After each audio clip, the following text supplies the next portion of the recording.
Welcome back to another game of the Game of Dice Baseball. This is Brian Hafferkamp. I'm the designer and creator of the Game of Dice Baseball, which is a new baseball game that came out in February. And this is our 1995 season replay, and I'm replaying the 1995 Braves championship season.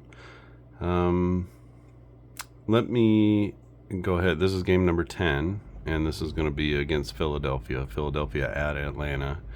Let me go ahead and keep you updated on the standings so far. So the standings through May the 6th, which is the date that this game is going to be played. So this is the last game to be played this day. So the Braves are one short. So after this day, they'll be 6-4 or 7-3. So our National League standings here, the Braves in the East are up by one game on the Phillies, actually a half a game. So Braves, Phillies, Expos, Mets, Marlins. One of these, I can't remember which of these, but one of these is exactly spot on. The order of the teams is actually spot on.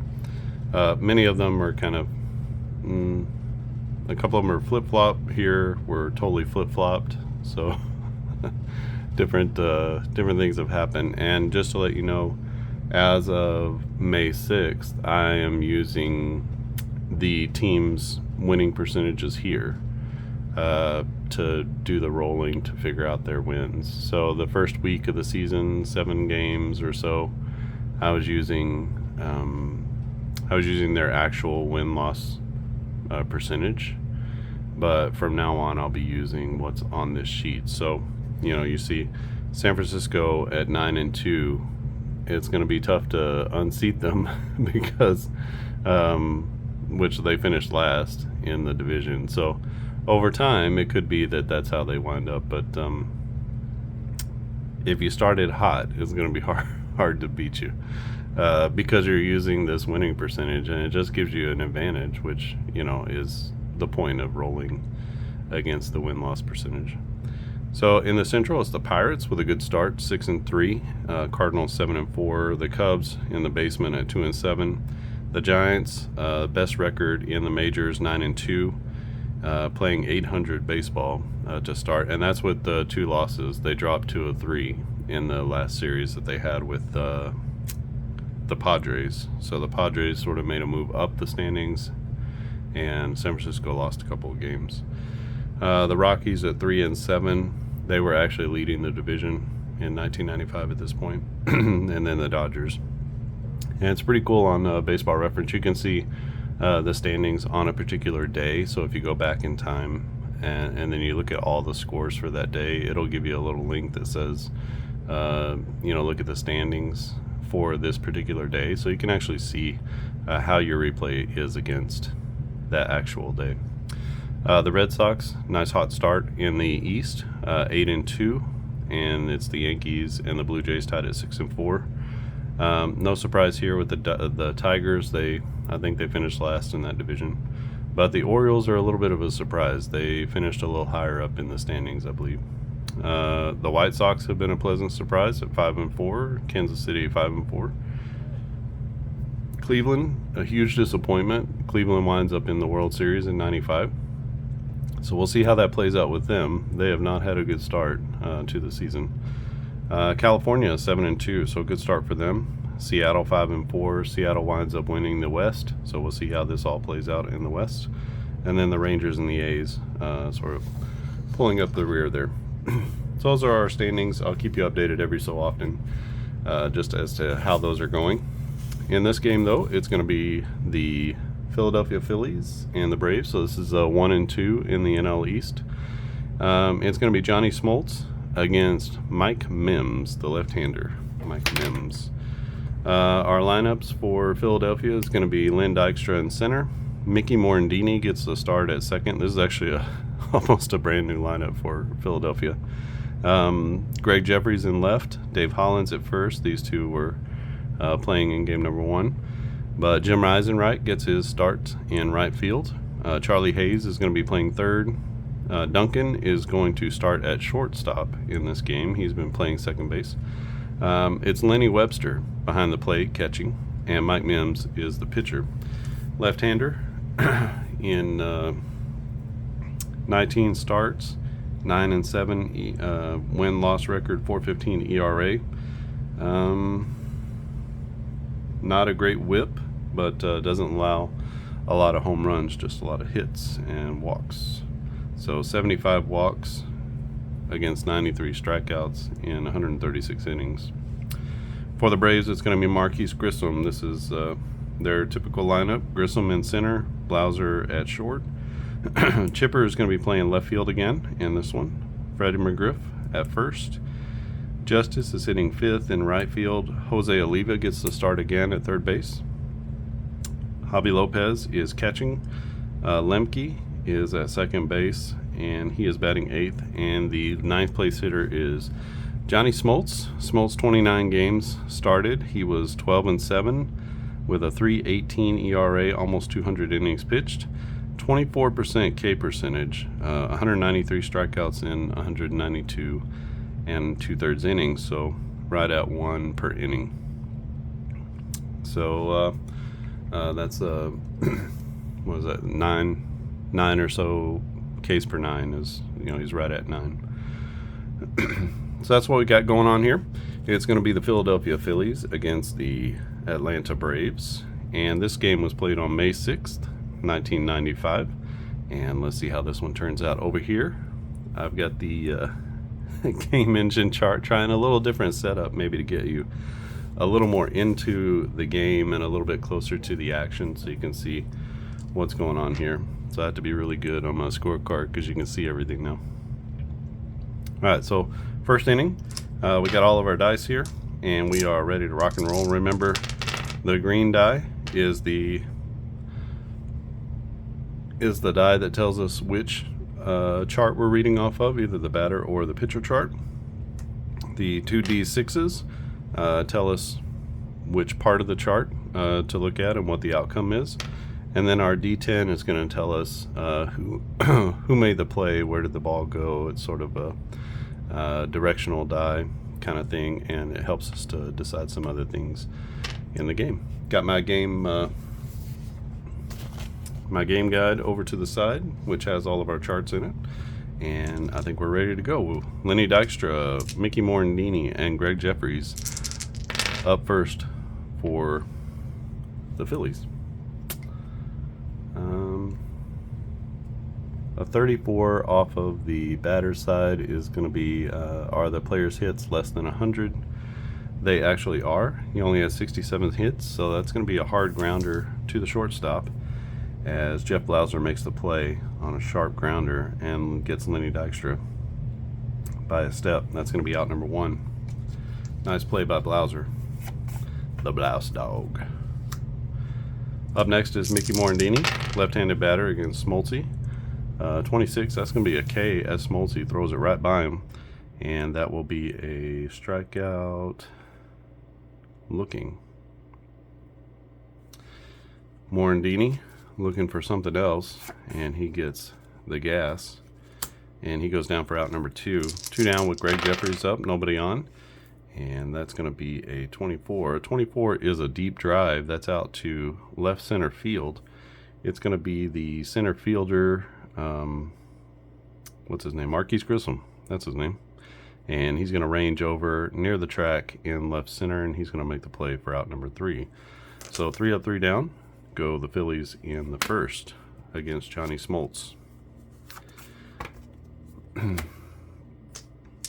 In the bottom of the first, it'll be Marquise Grissom, Jeff Blauser, and Chipper Jones against Mike Mims. Mims, a lefty.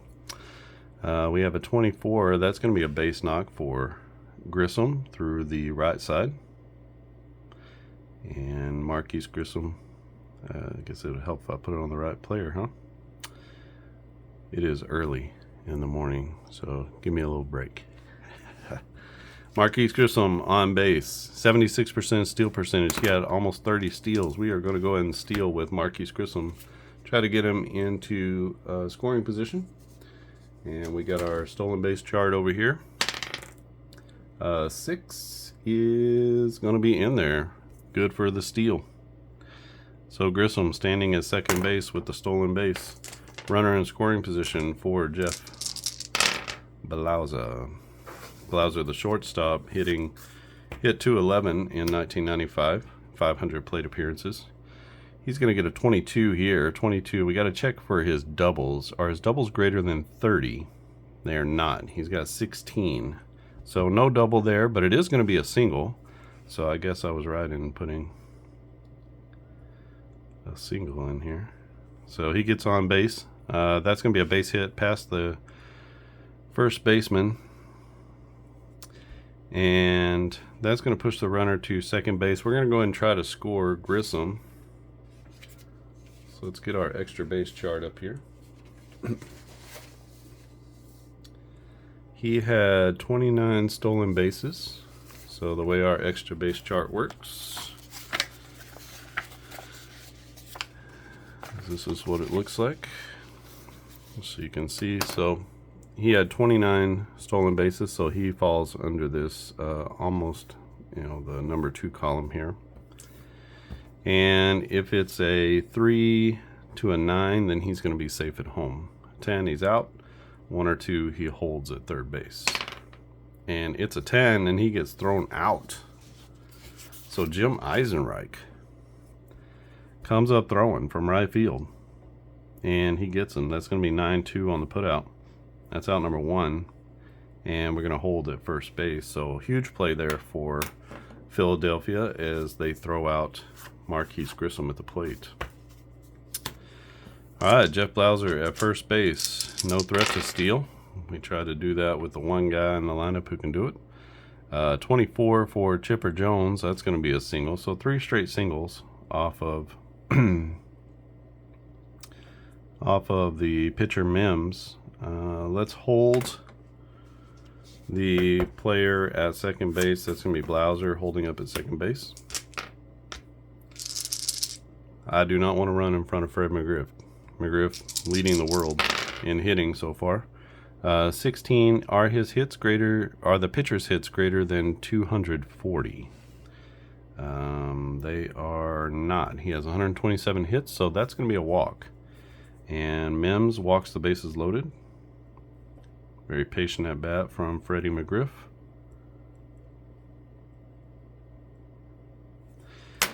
So bases are loaded.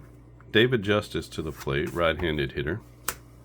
Phillies playing back, and they'll concede the run for an out. There's 1 out, and we have a 1-3. So a 13, that's going to be a normal grounder, but that is a rare play. So we've got to figure that out. Let's go to our grounder chart. And we have our rare plays here. A 1. Ground ball is off the lip of the infield. It skips past the first baseman into right field for a single. Oh, it's killer. So that's going to be a base hit for Justice as he hits it out to right field. Everybody's going to move up 1. Chipper's going to score on that single. And we'll give an RBI to Dave Justice. So the Braves lead 1-0. Base is still loaded. Still only 1 out. And Jose Oliva to the plate. Are his home runs greater than 30? Definitely not. He's got 5. So that's going to be a double as he rips one to left field over the left fielder's head. 1 hops the wall.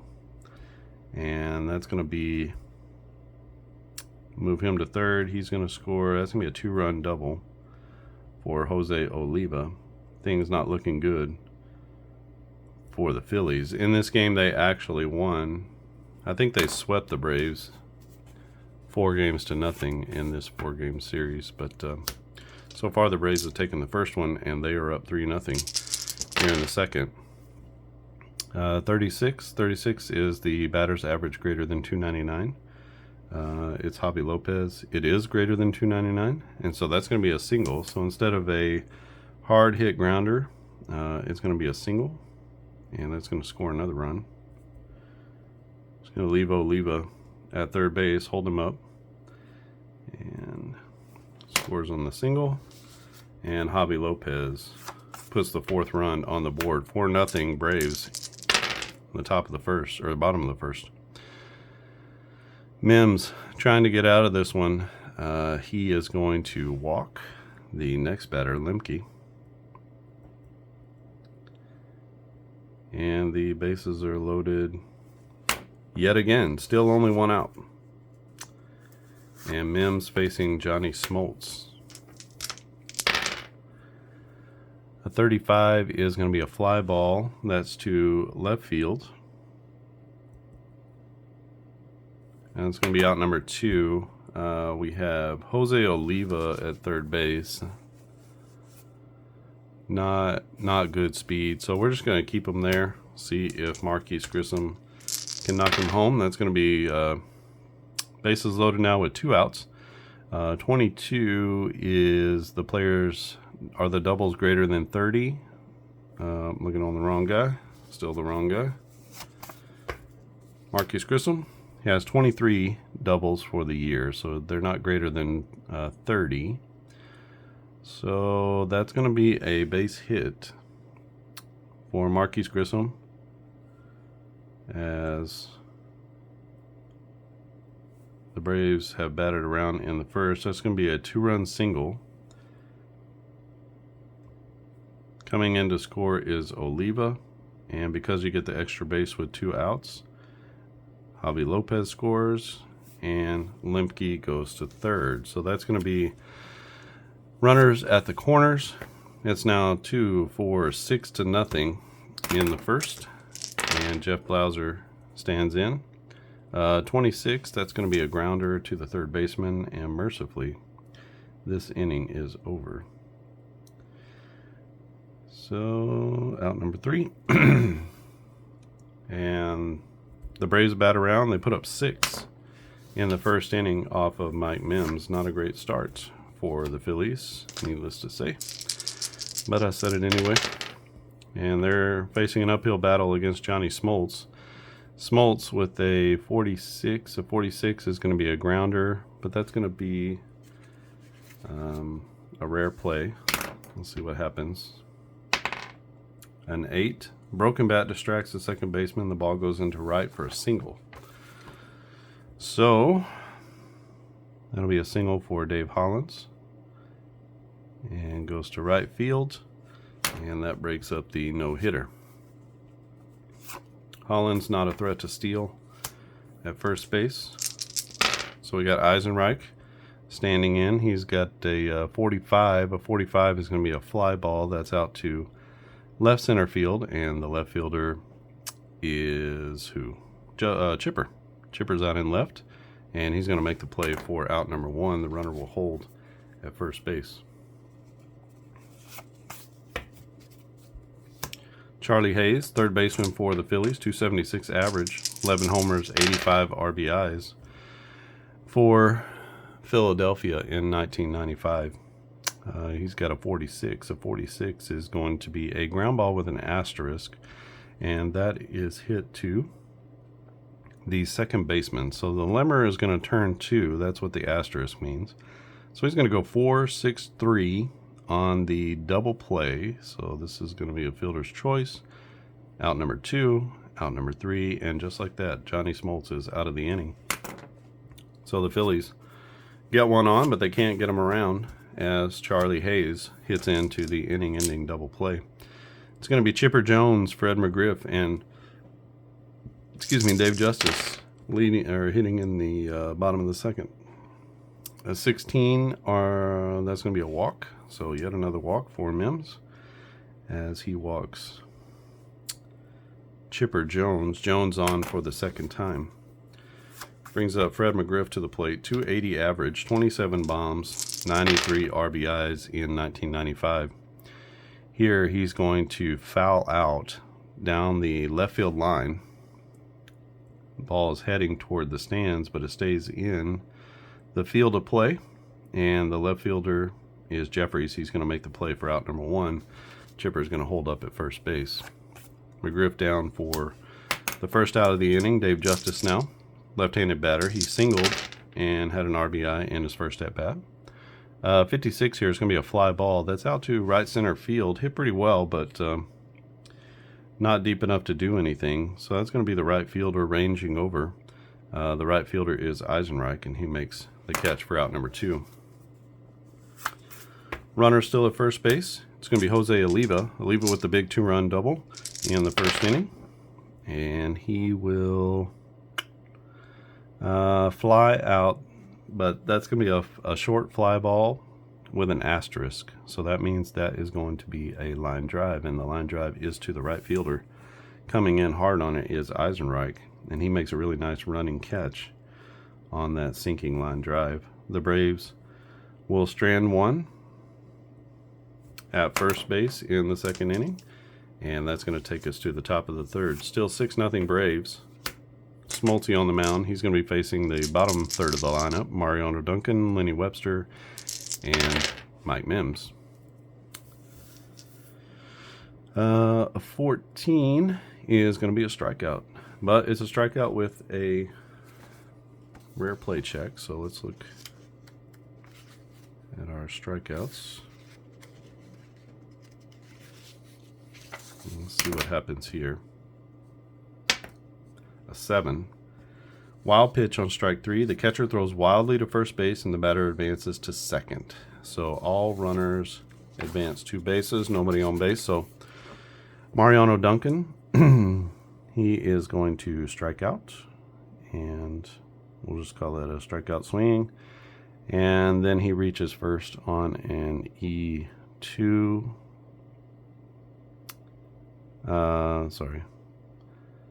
He reaches first on a wild pitch, and an E2 sends him to second base. So, a comedy of errors on the play.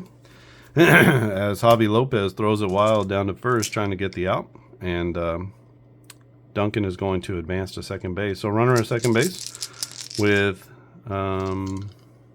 we don't count the out, right? So, nobody out. Even though it counts as a strikeout. They didn't record the out. So it's going to be Lenny Webster, the catcher. He's a right-hander. He has a 14. A 14 is going to be a strikeout. This time, it's going to be Johnny Smoltz getting him looking. Big strikeout there from Smoltz. And that's out number 1. Facing the pitcher now. The pitcher is Mike Mims, left-hander. Batted 143. 5 for 35 in 1995. 35, that's going to be a fly ball right down the right field line. Coming in hard is Dave Justice. He's at the line, and he makes the catch. And that's going to be out number 2.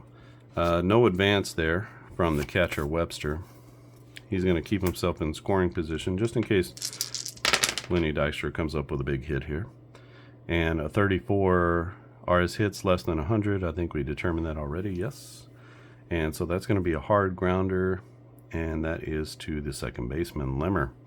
The Lemmer makes the play over to first, and that records the third out, and that's going to be 3 out. And the Phillies strand one at second base. Got one into scoring position, couldn't bring them around. And they are still down 6-0 against Johnny Smoltz.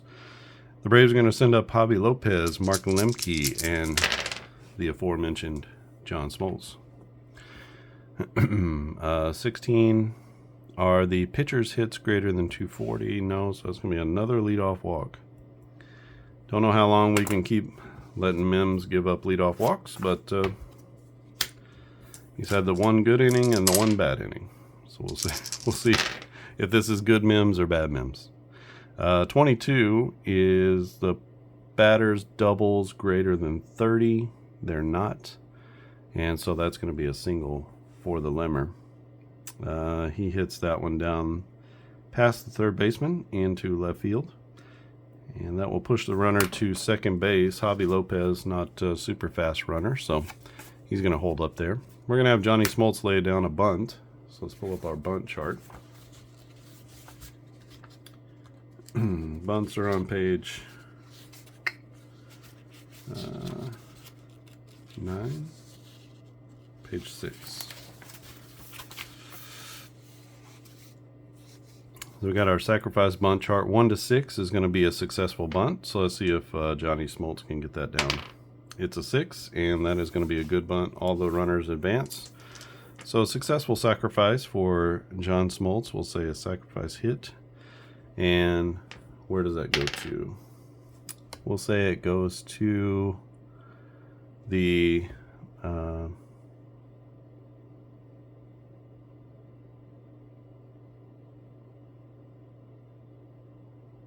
we'll just call that the first baseman. We'll say 1. He goes 3 to 4 on the put out. We'll just, sounds good. All right, so runners move up on the sacrifice. I typically use the short grounder on that one. It went to the second baseman. I don't know how many sacrifice bunts are going to the second baseman. So we'll just play it this way. It's going to be 2 runners in scoring position. That's out number 1. As Smoltz gives himself up for the team, gets high fives as he comes into the dugout. And he does his job. Let's see if Marquise Grissom can knock him in. 15 is going to be a soft grounder to the pitcher. The pitcher is going to look. He's going to look the runners back. His only play is to first base. He's going to look everybody back, and he's going to 1-3 on that. No automatic score from third base. It's hit right back to the pitcher. So he keeps the runners at second and third. Nice job by Mims to get a little soft contact. And that brings up Jeff Blauser. Blauser is 1 for 2. He's got the messiest box on here. 33 is a potential for a walk. Is his K percentage greater than 15? Yowza, it is. So he's actually going to strike out as Mims. Mims gets him with the curveball, gets him looking. And Blauser down on strikes with 2 in scoring position. So that's a tough inning for the Braves. But you can see his K percentage is 21%. What has he got? They should be on here. 107 strikeouts and 500 plate appearances. So, yeesh. So he strikes out, and that ends the inning. Nice pitch by Mims. Gets him looking, and we head to the top of the third inning. Top of the fourth. That should be the third here. We batted around. This is the first inning. It's going to be Morandini, Jeffries, and Hollins, middle of the order for the Philadelphia lineup. This is going to be a 16. Are the hits for the pitcher greater than 240? His hits are only 166. So that's going to be a walk to Morandini. First walk of the day issued by Johnny Smoltz. He's got 1 on. Is Morandini? We can try to steal. Not much happening for the Phillies. So they're going to try to push the action here. Get a stolen base. So if we look, he's got 9 stolen bases at 60%. So he's in this middle column here, sort of an average base stealer. 1 to 5, he's safe. And lots of opportunities for outs. And Javi gets him as he throws it down to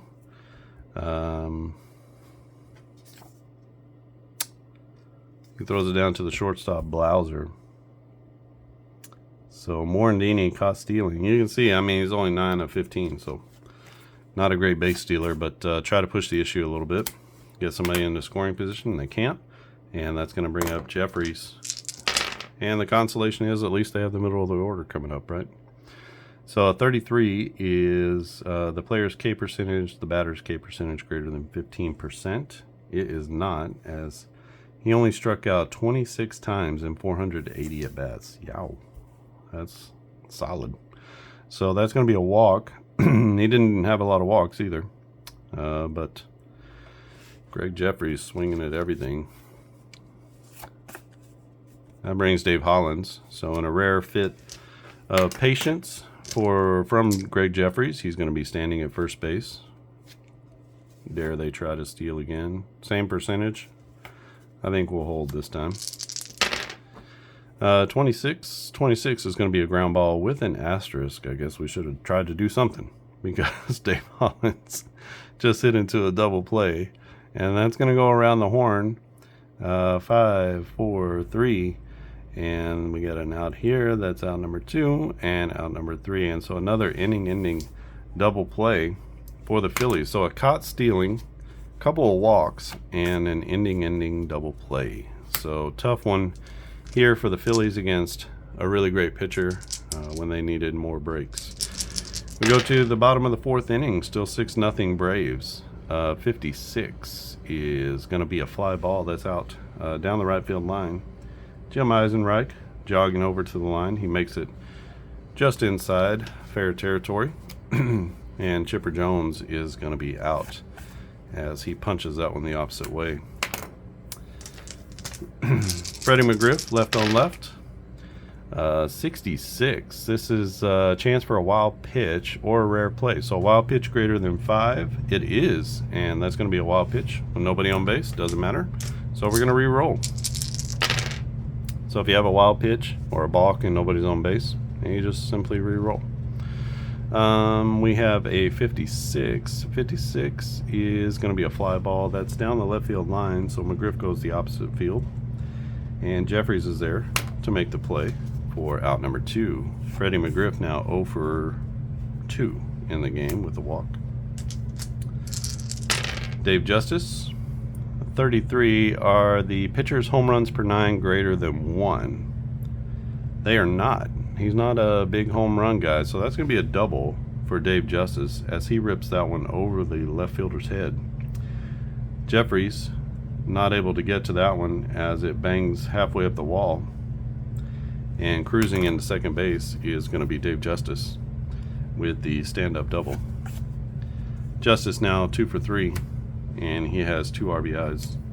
Brings up Jose Oliva. Oliva 1 for 2. He has a double already.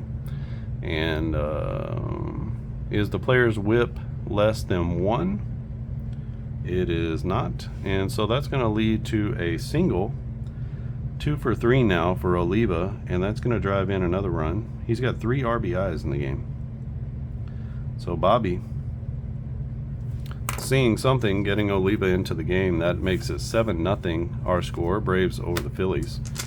And Javi Lopez stands in, 2 outs with a runner at first base. A 56 is going to be a fly ball that's out to left field. And near the line is going to be Greg Jeffries, and he makes the out for out number 3. But in the 4th, the Braves pick up another run. It's 7-0 Atlanta over Philadelphia. Philadelphia looking to get some kind of offense going, but just doesn't have a lot of punch. Be Jim Eisenreich, Charlie Hayes, and Mariano Duncan coming up for the Phillies. Eisenreich 0 for 1. He flied out in his last at bat. He's going to ground out here. That goes to the lemmer. And second base to first base for out number 1. Eisenreich is down. He's 0 for 2 on the day. Charlie Hayes hit into a double play his last time up. 46 is going to be a deep drive. This one is out to left field as he gets a hold of a Smoltz hanging spinner. And out in left field is Chipper Jones. Coming over is the center fielder, and he gives way to Marquise Grissom. Grissom makes the play near the warning track as Charlie Hayes gave that one a ride. But fell into the glove for out number 2. 2 down, nobody on. And it's going to be Mario Duncan to the plate. Duncan got on a weird play, struck out. There was on a wild pitch, made it to first, and then on a throwing error from the catcher, made it to second. He was later stranded. 25. This is going to be a much more conventional play as Smoltz just throws it by him, and he gets the strikeout. That's 2 Ks.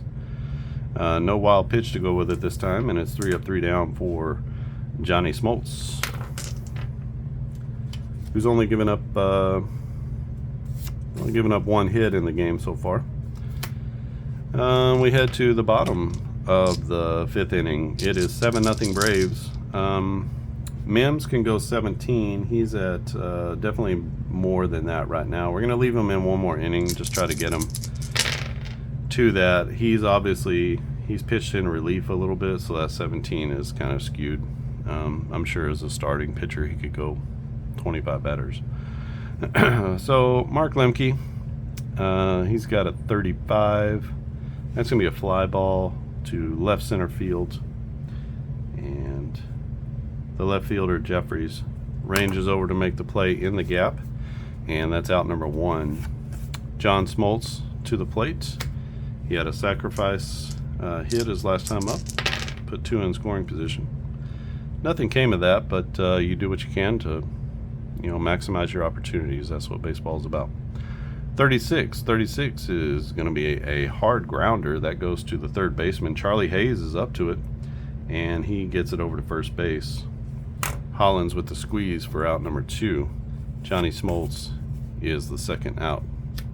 Marquise Grissom to the plate. He's a center fielder, batting right-handed, and a 34. Are his hits greater than or less than 100? They're not, so that's going to be a base knock for, well, put it in the right place, Brian.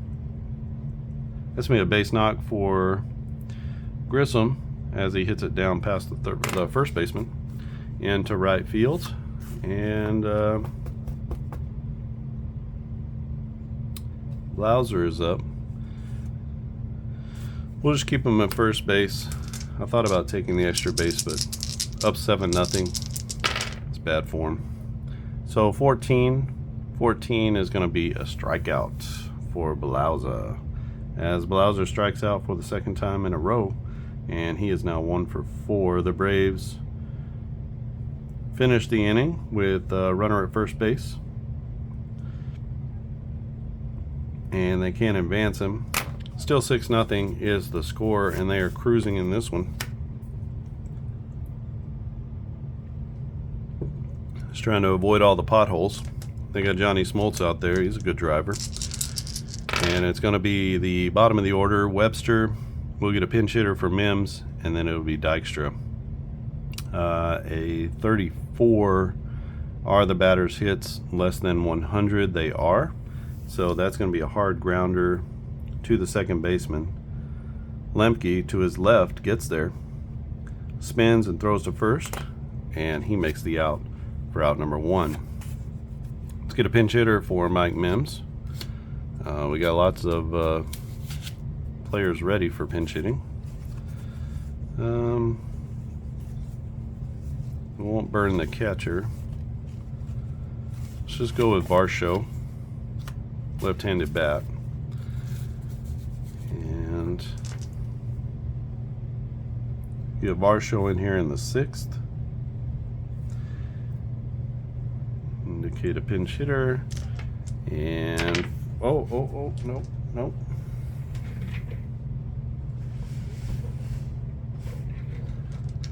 Got dice squirting out. Alright, Gary Varsho, 252 hitter in limited action, 103 at bats. And let's see how he does against Smoltz. 33 is his K percentage greater than 15%. This is the batter. It's 15, so I tend to play greater than or equal. So I'm going to go ahead and do that here. That's going to be a strikeout of the looking variety. So out number 2 is Gary Varsho, the pinch hitter. We're going to have to bring in a new pitcher here. Lenny Dykstra is up. Dykstra is, what is he? 0 for 2. Got a couple of ground outs. Let's see if we can change the narrative here. 12 is going to be a line drive. That goes to left field. Chipper coming in hard on the line drive is going to make the play. And we'll call that an L7. We'll call that an L7. That's out number 3. 3 up, 3 down for the Phillies, and Smoltz is looking excellent, giving up only 1 hit so far in the game through 6 innings. Let's get a new pitcher in here. We are in the 6th, so let's try to find, not Charlton, anybody with some length. Maybe Kyle Abbott.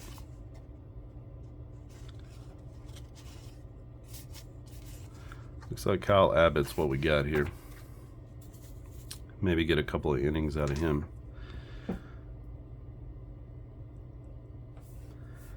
And Mims goes 5. And he gives up 7 runs in 5 innings. Did okay through here. Not so much through here. So we'll see. Chipper Jones batting right-handed against the lefty Kyle Abbott. Let's get this here. 45 will be a fly ball to right field. Jim Eisenreich is there. And that's going to be out number 1. So Chipper's gone to right a couple of times with no success. Freddie McGriff. Left-handed bat. A 14 is going to be a strikeout, and that's going to be swinging as Abbott gets it by the crime dog. McGriff now 0 for 3 in the game. His average falling precipitously. And it's going to be Dave Justice, right fielder for the Braves. A 46 is a deep drive. This is to right field. On his horse is Jim Eisenreich. He's in the corner, and he's going to make the play. 3 up, 3 down inning for Kyle Abbott. Nice relief appearance for him. And we head to the top of the 7th inning. It's 7-0 Braves. Johnny Smoltz still on the mound. He'll be facing off against the middle of the order. Mickey Morandini, Greg Jeffries, Dave Hollins. 15 to Morandini is going to be a soft grounder that goes out to the third baseman. Chipper coming in hard on it, bare hands it, flings it to first, and gets Morandini by a step. Nice play by, I'm sorry, that's not Chipper, that's Oliva at third base. Greg Jeffries stands in. He's got a foul out to 4, which is going to be a pop-up to the second baseman down the right field line. And over to make the play in foul territory is going to be Lemke, as he calls off both the first baseman and the right fielder to make the play. Nice running grab out in right by Lemmer. It's Dave Hollins to the plates. 15 is going to be a soft grounder, and that's right back to the pitcher. Smoltz in perfect position. Will make the throw to first, and that's another 3 up, 3 down inning for the Braves. Hollins out on the soft grounder. He's now 1 for 3. Bottom of the 7th inning, it's going to be Kyle Abbott staying in. He'll be facing off against Jose Oliva, Javi Lopez, and the Lemmer. 24 is going to be a deep drive. That's out to right center field as Oliva rips that one to the gap in right center, but it's going to be the center fielder, Lenny Dykstra, getting up and over into center field and makes the catch in the gap. Oliva frustrated. He thought he really got that one. He's been on the screws. He's 2 for 4 now, with a double, a single, and 3 RBIs. So the big man in this one is Jose Oliva. 12. This is going to be Javi Lopez at the plate. A 12 is going to be a line drive that goes to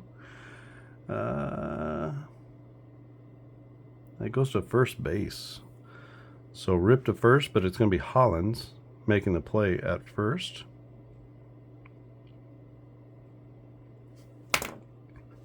And Javi robbed of a hit as Hollins makes a nice grab at first base. 2 down now. The Lemmer up. He is 1 for 3, 1 for 2.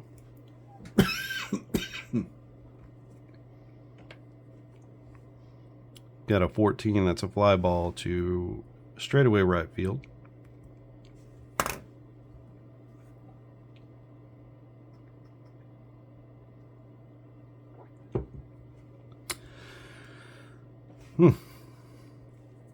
Eisenreich makes a catch. Sorry, trying to stave off a big cough that's coming.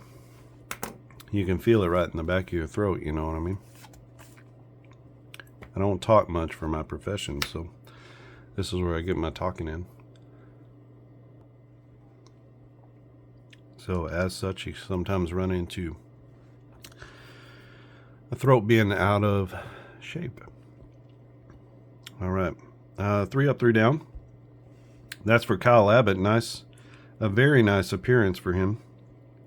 So this is a 6th, this is a 7th. Very nice relief appearance for Kyle Abbott. He could technically go out there another inning. We'll see how it goes. And it's going to be the Braves headed to the top of the 8th. Johnny Smoltz still in the game. He's at 18, 19, 20, 1, 2. He can go 28. So definitely in complete game territory here. He's got a 14. A 14 is going to be another strikeout. This one is looking as he gets Eisenreich on the whatever he threw, fastball in the corner.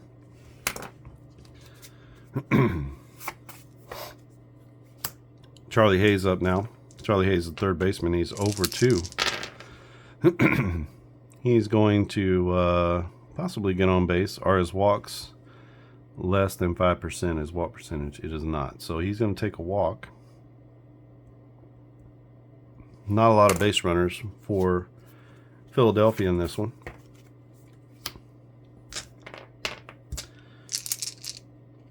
Mariano Duncan, he's been one of the base runners. 25 is a strikeout, and that also of the looking variety. He was looking fastball. He got slider, and Johnny Smoltz punches him out. Runner at first base and Lenny Webster up. We're in the top of the 8th inning, 7-0 Braves, and John Smoltz working on a beautiful masterpiece. 13 on the pitcher's side. A 13 is going to be a grounder that's right out in front of the plate. The catcher, I believe, catcher's going to make the play. So Javi Lopez pounces on that one, gets it down to first, and that's going to be the 3rd out of the inning as Webster goes down on the soft contact. Going to need to get a new player there. Let's let Kyle Abbott go one more inning. He can go 7. He's gone through 6 batters so far, so just give him another one. Try to squeeze out another inning from him. Bottom of the 8th inning is where we are. Braves are leading 7-0 over the visiting Phillies. This is going to be a home run chance against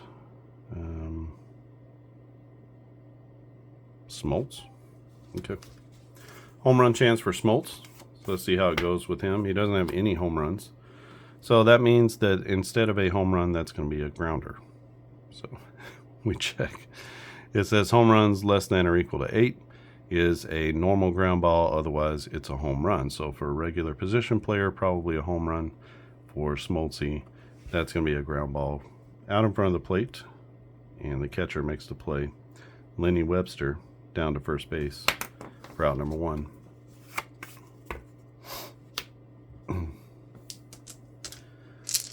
Back to the top of the order with Marquise Grissom. Grissom is 3 for 4 in this one. He's got 2 RBIs and a stolen base. So nice game for him. He needed one. He hasn't had a really good game for a few. 36 is his average greater than 299? It's not. It's 258. So that means that he is going to ground hard to first base. Hollins makes a nice play, knocking it down, and he's going to get it over to the pitcher covering. And Abbott makes a nice play at first base to get the runner. Good defense by Philadelphia there to keep Grissom off the bag. And it's going to be Jeff Blauser, the shortstop. Blauser has struck out in his last 2 at-bats. What does he do here? Has he got home runs greater than 30? He does not. His home runs are 12. And so that's going to be a double down the left field line for the Blouse dog as he rips one into the corner. And he will walk into second base with a stand-up double. Brings up Chipper Jones. Jones batting almost exclusively right-handed in this game, playing left field. 26 is going to be a grounder. And that goes out to the second baseman. Second baseman is Morandini. He gets it over to first base. Holland squeezes for the out. And that will be out number 3. So the Braves strand 1 in scoring position. They still lead 7-0. And we head to the top of the 9th inning. Really good job by Kyle Abbott. Goes 3 innings and 3 shutout innings for the Phillies. So that was exactly what the doctor ordered for them, as he just stopped the bleeding. Really. It was the first inning. First inning was killer, and the game was over basically then. Smoltz is going to try to finish this one off. We need to get a new hitter here. So let's bring in Dave Gallagher.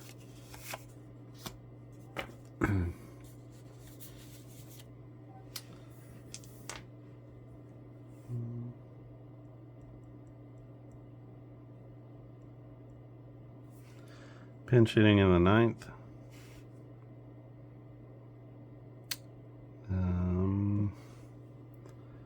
Yeah. Dave Gallagher pinch hitting in the 9th. We'll keep this roll. It's good for them. Ours home runs less than or equal to 8. Dave Gallagher had 1 home run, so that's going to be a ground ball to first base. Fred McGriff with a nice stop. He's going to take it to first unassisted for out number 1 as he races Gallagher to the bag and wins the race. Len Dykstra up. A 36 for Dykstra is going to be a hard grounder. That goes to the third baseman, Oliva. Oliva dives, makes the stop, gets up, makes the throw to first, and gets Dykstra by half a step. That was close. Dykstra doesn't think so. But that's out number 2. Brings up Mickey Morandini. Morandini, 283 average, 6 homers, 49 RBIs in 1995. 15 will be, is the pitcher's K percentage greater than 20%? And it is. So in emphatic fashion, Johnny Smoltz ends this one as he puts the fastball right on the corner. Gets a little bit of a call. And that's going to be the 3rd out of the inning. The ump was ready to end this one. And so we are headed home. That's going to be a Braves winner. 7-0 is the final as they take game number 2. So games number 1 and 2 go to the Braves in this series against the Phillies. They're going to improve to 7-3, and they are still atop the NL East. This is the game of dice baseball, and we're playing the 1995 season with the Braves. And so playing our way through the National League so far. Things are going very well. They're right on pace. They're on the exact pace that they were in real life. So everything feels like it's moving okay as far as the games are playing out. The pitchers are dominant. We've had multiple complete games. What do we have? One. Just a 1-hitter from Smoltz. And how many Ks? 1, 2, 3, 4, 5, 6, 7 Ks. And a couple of walks here. A couple of walks. So excellent start for, 8 Ks. So excellent start for Johnny Smoltz, who follows up excellent starts from Maddox and Glavine as well. And this team had the best 3 pitchers. They had 3 Hall of Fame pitchers at the top of their order. Plus, they had a couple of guys at the back end, Avery, who had some good seasons before. And they had Merker, Kent Merker, who came out with a decent season for 4.15 ERA, I want to say. And I think he had a winning record, I believe. So Merker 7-8 in 26 starts.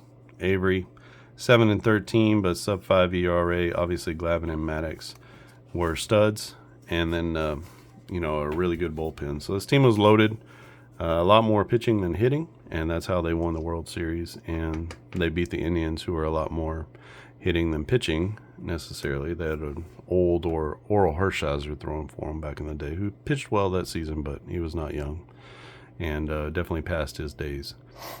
All right, so that is the game of dice baseball. This is using the 1990s game engine. I keep promising this 95 season out there. I promise you that it's finished. I just need to get it onto the website. I've been a little bit distracted by basketball, honestly. I get easily distracted, so I have an idea. I feel like I need to chase it down, and sometimes the idea goes all the way, and so sometimes it just stops and fizzles out, and the game doesn't make it anywhere, and sometimes it goes all the way. So there's a new basketball game coming out called Triple Threat Basketball, and you'll be able to pick that up soon at triplethreatbasketballgame.com. And very cool full play basketball game. So if you're into that, you can check that out. And what else? This set is not available, but I plan to make it available online on the website. The website is thegameofdicebaseball.com. Thegameofdicebaseball.com. And you can pick up several seasons from the 60s, the 70s. I'm mostly through the 1980s decade, so I plan to release the 1980s as a bundled set where you can buy the entire decade, or you can buy them individually if you want to. So that's getting closer to being finished. Just a few more things to go for that. I'm just finishing up the pitchers. I think it's the pitchers, or maybe it's the batters. I'm finishing up one side or the other of the cards for those. And I'm at about 1986 or so. So only a few more seasons left to finish and complete. So I hope you're enjoying this game as we get closer to the baseball season kicking off next week. Hopefully you'll go out and you'll buy a couple seasons and play through it.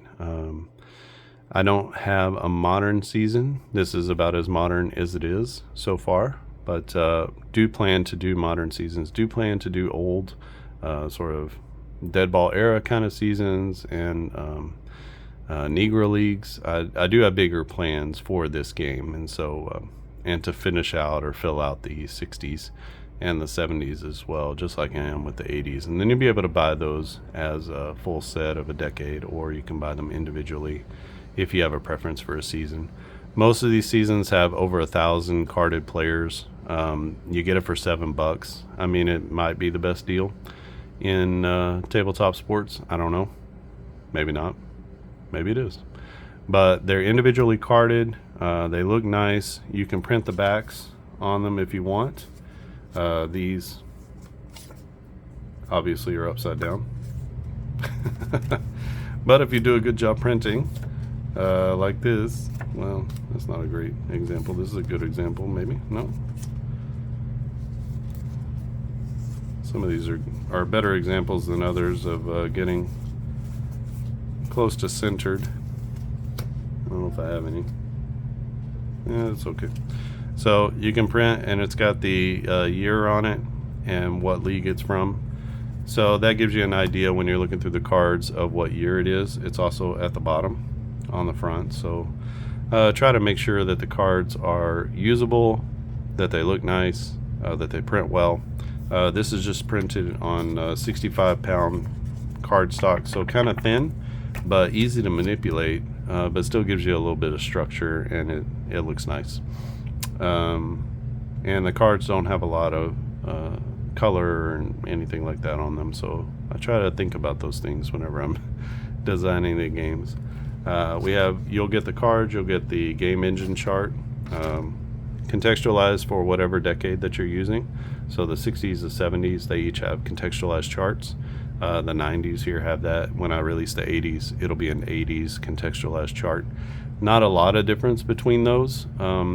Maybe just little calculations here or there, changing a few things around. But for the most part, baseball has been the same for many, many, many decades. And only certain things have changed, like power numbers, how many walks and strikeouts and things like that. So those types of numbers have changed over the years. But if you're going from 60 to 70, there's not a lot of change, honestly, between those two decades. Maybe a little uptick in offense in the 70s, but it's not as noticeable as you think when you look at the decades on a whole. And then a little uptick from the 70s to the 80s, a little more uptick from the 80s to the 90s, but it's really just when you start looking at the raw data it's not as great a movement as you think. If you get into the mid 2010s, you start to see a sharp rise in strikeouts and walks, more patient hitters, also more hitters swinging and missing and just sort of swinging for the fences. So you see batting averages go down, you see strikeouts go up, and you also see walks go up, because it's sort of a philosophy of taking walks and not taking pride in a two-strike approach. So we'll put it that way. All right, so this is the Game of Dice Baseball. Again, thegameofdicebaseball.com. So you get the cards, you get the game engine chart, you get the game guide that has all of the charts that you need to play the game, all the charts that I was using. You could technically, conceivably use these charts for any other game that you wanted to. It's just a 1 to 10 roll, and you could use those charts for those games.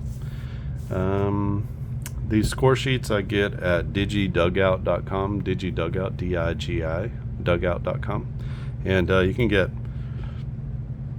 all the way up through last season. So they have 2022 on there now, and you can get the score sheets filled out with the rosters for any game played back a very long way. And so if you're looking for pre-filled score sheets for your replays, then that's an excellent place to go.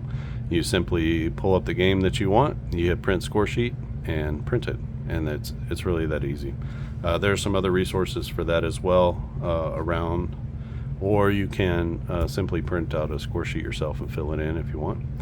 But I find the pre-filleds really easy for a replay like this, because I can just go through and put the cards together for the lineups and move through that way. I have these fun little card holders that I made, and what they do is they hold my bullpen, my bench, and then when I have my lineup, I just put it at the top, just to keep my lineup separate from all of the other players. So when I go into a series like this, I pull out all of the bench players that I'm going to use.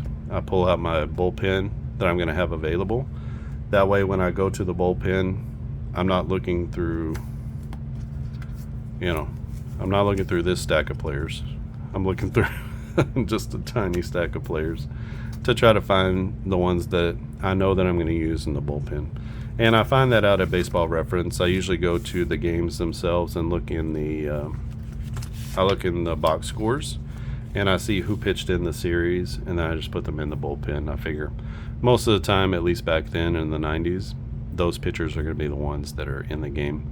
I do sometimes go through and look at the transactions to make sure I'm playing players who actually were on the team at that point, and not playing somebody who they didn't get until August or July. And so try to be a little bit accurate with the players that are available, but as far as playing them, that's totally my choice. So I set up everything, and then once the game starts, this is me with my feel for who I should use in a particular situation. And the really cool part about this is you have on the sheet, you have these conditionals. So do you need to avoid a home run? Then you look at the home run number here, the home runs per 9, and you know that there's a home run out there based off of the home runs per 9. There's also one that can be taken away off the pitcher's side based off of a player's home runs per 9. Now that has to be pretty low, like 0.4. So none of these guys are going to qualify. Even John Smoltz doesn't qualify for that. But that's more of your Greg Maddux kind of territory, where they just don't give up home runs. And you look at WHIP, are they giving up a lot of hits? Do you need to not have a lot of hits? Do you need a high K percentage to get that strikeout?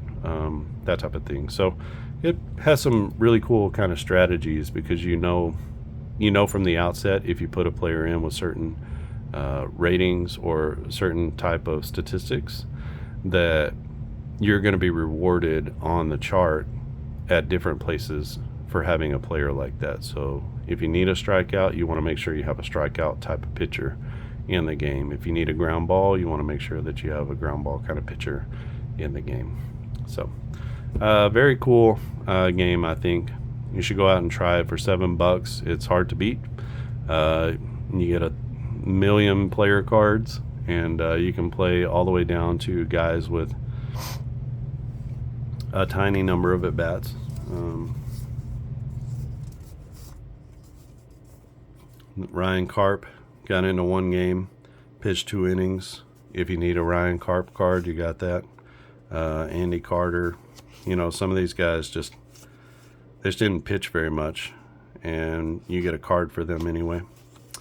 Some of these hitters, 1 at bat, 1 plate appearance, had 1 strikeout, but got into 9 games. He is a relief pitcher, Steve Fry, I think. Karp, no at bats, so you get a pitcher, or you get a batter card for him if you want to use it. But he didn't have any official at bats, so he's basically going to be a 0 everywhere. So that's a kind of a cool thing that comes with the game. So if you're a replay gamer and you like to do like as played replays with all the players, I don't know that there's a better game than this one. A lot of times people stop at 20 plate appearances, and they won't put anybody that has less than 20. But this set has everybody who's ever played in the game. And you also get roster sheet sets if you want to play with roster sheets instead of the cards. You don't want to do all the cutting and all the stuff that is required for the cards. Then you can play with the roster sheets. And so basically it's all of these statistics just on in a roster sheet form, that you can flip through and check their stats if you need to.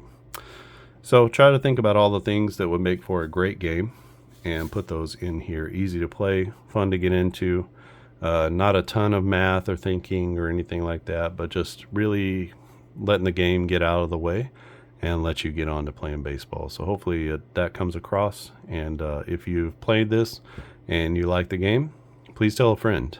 Tell your community that this is a game worth going out and getting. And there's multiple seasons that are sort of in a lot of people's target range. And so hopefully there's a lot to like about this game. Again, you can go to thegameofdicebaseball.com and you can pick up multiple seasons if you want to at a reasonable rate. Okay, if you haven't subscribed to the channel, click subscribe. I plan to complete out this entire 162 game season for the Braves, and then we'll see about the playoffs. At this point, they're leading the NL East, so I expect them to make the playoffs. But anything can happen, and we'll see. Maddox got bombed out in his first game, so it's not a guarantee that they're going to throw out, 1-hit shutouts all the time. But they did that quite often where they were the best pitching staff in the league by far. So if you click on the little bell icon when you subscribe, you'll be notified of new videos when I post them. Usually it's 1 or 2 a week. Again, I've been distracted by the basketball, but I plan to get a little bit more toward the baseball side, and then that'll probably tail off midsummer, and I'll start really focusing in on no huddle football, and hopefully that will be out by training camp. So July, August-ish, and you'll be able to play a full play football game, which would be really fun, but kind of not quite as detailed as some other full play football games, and some interesting aspects, calling plays and stuff like that. So I got a lot on the plate, a lot of things happening.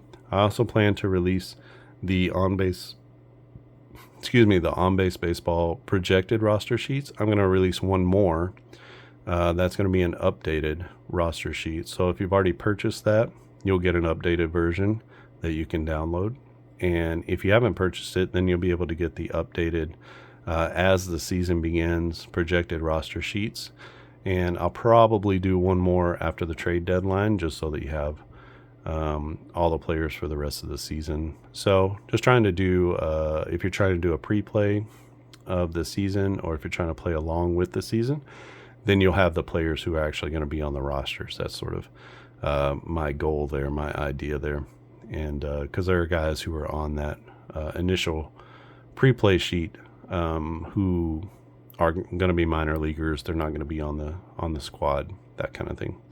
So you can continue to play forward with that one if you have it. If you haven't picked that up, then you can get the As the Season Begins projected roster sheets, and those will be updated up to that day.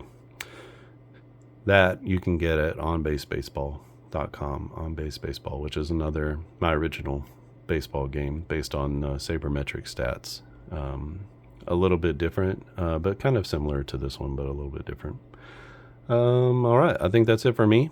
I really appreciate your support of all the games that I've made, whatever sport they are, and especially for this one. I think this one is hopefully becomes a gold standard for the way games have been made for modern gamers. It's fast, it's arcadey, it's more, it's kind of a kickback and a retro game in a lot of ways, and minimal footprint. So, and all the players, and it doesn't take crazy kind of dice. They're just dice probably that you have laying around the house. So, if you have any questions or comments, you can leave them down in the comments section below. And I'd love to hear what you think about the game. If you love it, like it, hate it, if there are things that you think could be improved about it, would love to hear that as well. If you don't want to leave a comment and you want to email instead, you can email me at thegameofdicebaseball@gmail.com, thegameofdicebaseball@gmail.com, and I will receive that and get back to you. Love to hear people who are playing it, what their thoughts are on the game. If you haven't played it, play it first, and then let me know what you think. Just looking at the game, it's easy to pick out all kinds of holes in any game that you play. But if you play it, I think you'll see, okay, there's a look and feel of baseball here. Alrighty. The next game will be game number 11, and also against these Phillies. Don't know when I'll get that out, probably this week. And pay attention and be looking for that. That's it for me. Thanks for watching, and I'll see you again next time.